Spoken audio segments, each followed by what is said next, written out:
Hey guys, it's DC here, and yes, you read right, Hacker News is back.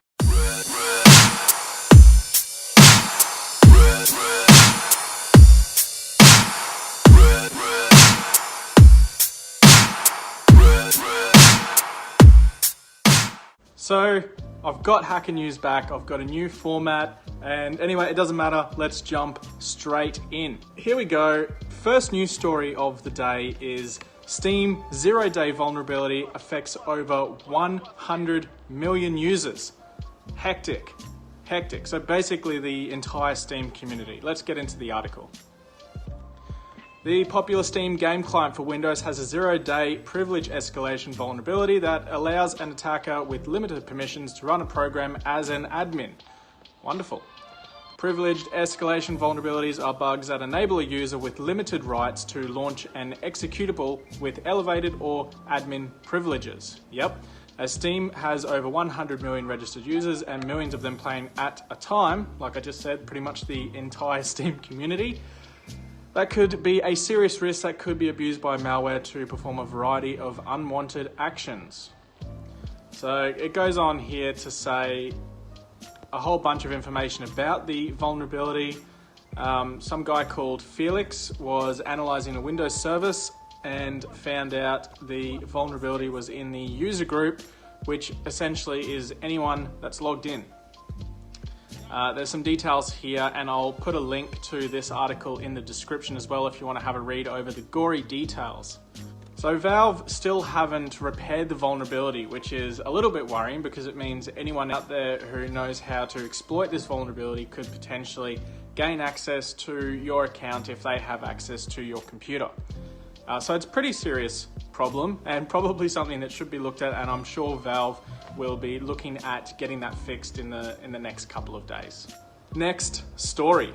The title is StateFarm Falls Victim to Credential Stuffing Attack. StateFarm is an insurance giant that serves at least 83 million US households. That's massive. I've never heard of them over here in Australia, but the article seemed pretty interesting, so I'll read through it. StateFarm Insurance is notifying customers that accounts have been compromised by hackers in a credential sniffing attack.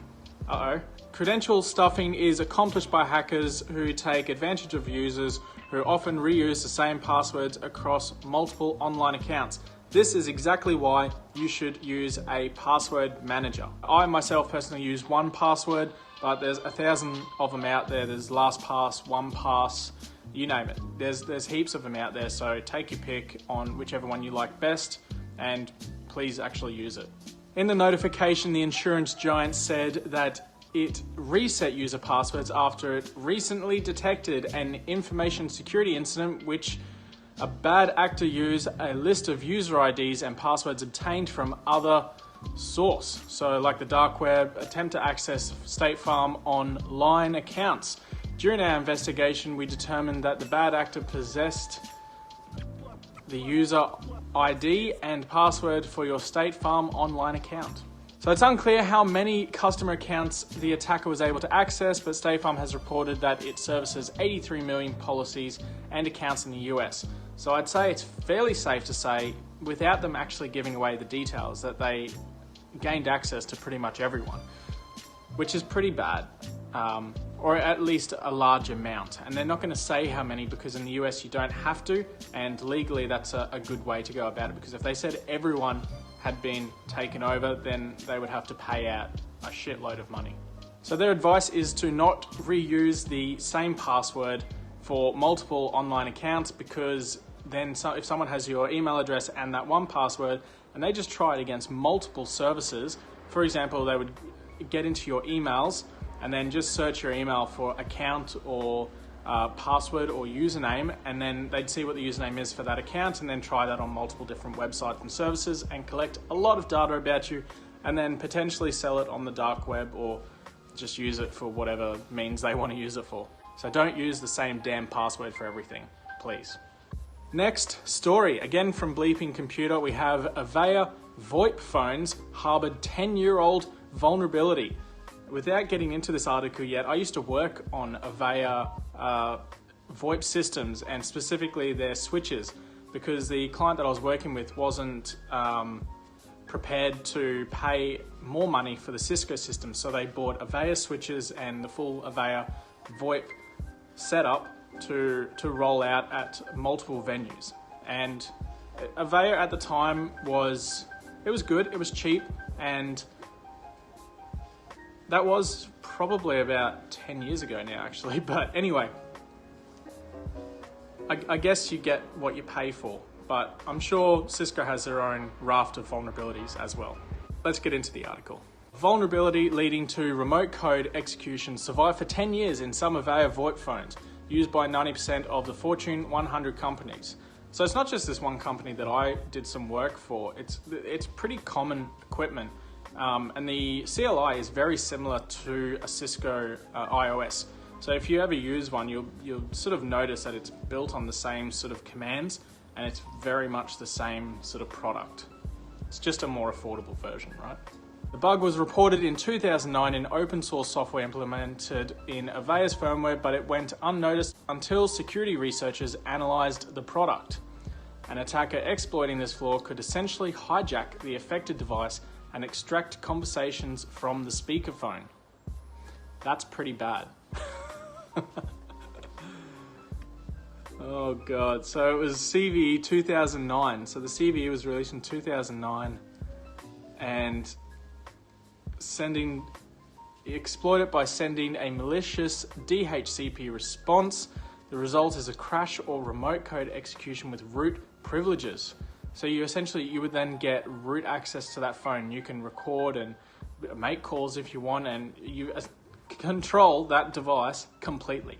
That's terrifying. That's so bad. I can't believe this has been around since 2009. In an advisory on July 18, the company reveals that a second vulnerability in the same ISC DHCP package could lead to remote code execution. This one was also an ancient problem reported and fixed in 2011, but not updated in Avaya products. That's probably because Avaya has gone through so many different hands. It's been Nortel, it was at one point Dell, I think, and Avaya in itself, and Commander, and it's just gone through so many different buyouts and sells throughout in the last 5 years anyway.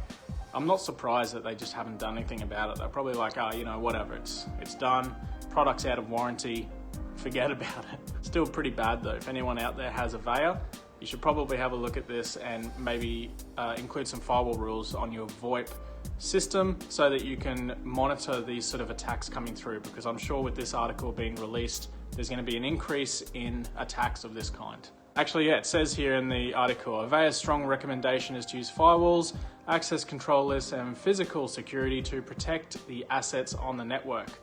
Exactly like I just said, use your firewall to make some rules and make things a little bit safer, because it's unlikely that Avaya is going to patch that anytime soon if they haven't done it in the last 10 years. Next article from Dark Reading is, yes, FaceApp really could be sending your data to Russia. FaceApp has an unprecedented level of access to data from 150 million users. What could its endgame be? We unpack 3 potential risks. FaceApp is an app that offers special effects for photographs, has been downloaded and installed more than 150 million people worldwide, according to consumer tech journalist John Coetzee, who writes for Forbes. FaceApp is developed and published by Wireless Lab, a company with headquarters in St. Petersburg, Russia. While Wireless Lab and its staff are based in Russia, company founder Yaroslav Goncharov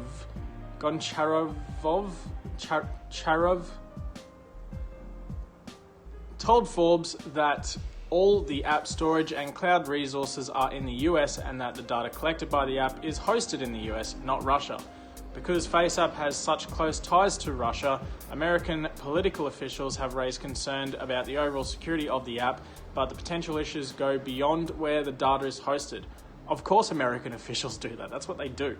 Risk 1, terms and conditions. As with any social media app, the terms are the bulk of your contract and the primary mechanism that is supported to protect you, the user.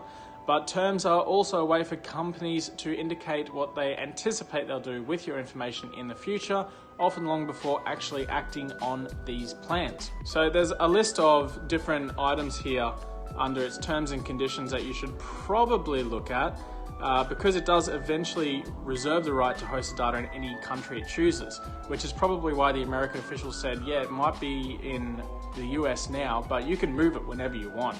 So maybe that's not great. I wouldn't be too worried about this though, to be honest. Like, just don't use the app, and if you have already, damage is done. Risk number 2, murky international legal regulations around data privacy. It's not just terms and conditions, it's wireless labs operate in a country that has very different legal processes and privacy legislation than the US, and this should be a significant red flag. Again, this is going to be raised by those American officials who are concerned about the data privacy of the people using it, and so they should be. That is entirely their job. They're more concerned that this data is going to be moved out to Russia from the US, and that you're then going to be screwed, basically, that your face and your information is then transported anywhere in the world and sold for basically whatever price if they were to get hacked. So legally they're not allowed to sell your information, but they might do it on a different way by using it for advertising. Who knows? Risk number 3 is FaceApp's endgame. So what is FaceApp actually harvesting? There's a list here, which is your photos and contextual personal information, your phone information, so browser, serial number, IP address, configuration information, and some local information if you gave it geographical access. Details about other apps on your phone as well as the OS of your phone. Cookies, sign-in tokens, and any authentication information you share with it. For example, if you choose to log in with Facebook, it gets access to your Facebook access tokens and profile information. So that's almost exactly what Cambridge Analytica used to make their whole system. So if that concerns you, then this definitely should as well. If the app was downloaded on an Android, it can access your call history, contacts, logs, and more detailed location information, messages, and more. So that's pretty much the end of the article and the end of Hacker News for today. I'm going to try and do these every single week from now on. So stay tuned for more of these videos, and I'll see you on the next one. Catch you later, guys. Just don't get too far, and I'll be right.